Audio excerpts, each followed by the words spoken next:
Et pour rester dans le concret, tout au long de la semaine, grâce à la rédaction d'Europe 1, on va illustrer pour vous, sur les 5 continents, les enjeux du changement climatique. Étape 1, la Polynésie française. Bonjour Jean-Sébastien Soldaini. Bonjour. Vous êtes notre envoyé spécial sur l'île de Moorea et ces lagons paradisiaques qui se transforment en enfer sous la surface pour les coraux. Oui, et c'est récent. Depuis le début de l'année, il a suffi d'un degré, un petit degré d'augmentation de la température de l'eau pendant l'été austral, 30 au lieu de 29 en moyenne, pour que le corail réagisse dans le mauvais sens. Il a d'abord commencé par blanchir. Les fonds marins, habituellement colorés d'ocre ou de jaune vif, étaient comme recouverts de neige, décrit un chercheur. C'était la première étape avant de mourir. Désormais, quand vous accompagnez Cécile Berthe, chargée de la communication du CRIOB, c'est un pôle d'excellence sur la recherche corallienne, lorsqu'elle plonge pour vous montrer les colonies mortes au large de Moorea, son doigt pointe quasiment tous les coraux qui l'entourent. Ce que j'essayais de vous montrer, c'est les différences de couleurs qu'on pouvait avoir entre des espèces coralliennes identiques. C'est vraiment ces noirs foncés qui, quand on se rapproche, on se rend compte que la structure corallienne, le squelette est toujours là, mais l'animal est mort et est en train de se faire recouvrir par ce qu'on appelle des macro-algues.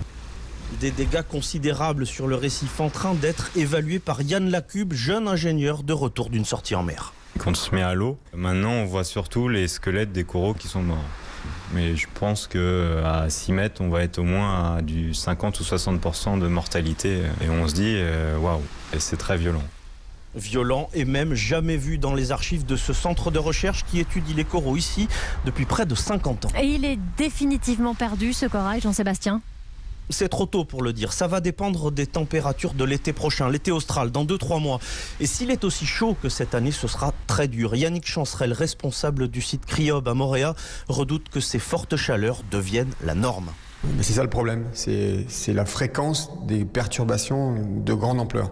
Alors s'il y en a une tous les 10-15 ans, ça va. S'il y en a une tous les ans, on peut imaginer le pire, quoi. À terme, on s'attend à ce que ça blanchisse de plus en plus et qu'il y ait de plus en plus de mortalité corallienne induite par ce phénomène. Est-ce qu'il y a des solutions à l'étude, Jean-Sébastien ? Il y en aurait une. Le bouturage. Des boutures comme dans votre jardin. Récupérer des morceaux de corail et après les cultiver. Mathieu Kerner fait ça dans l'eau des lagons, à l'ombre des pilotis pour limiter les UV.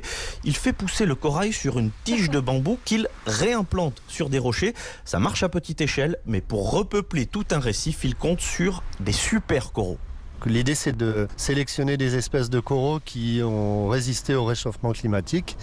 C'est ces colonies sur lesquelles il faudra travailler et à partir desquelles on pourrait fabriquer des générations de coraux amenés à résister peut-être un peu plus au réchauffement climatique. Mais rien n'assure que ces coraux encaisseront des températures encore plus élevées. La seule assurance pour préserver ces organismes, qui, je le précise, empêchent l'érosion du littoral en freinant les vagues, ils représentent aussi un habitat pour les poissons. La seule solution, c'est de réduire le réchauffement et les émissions de CO2.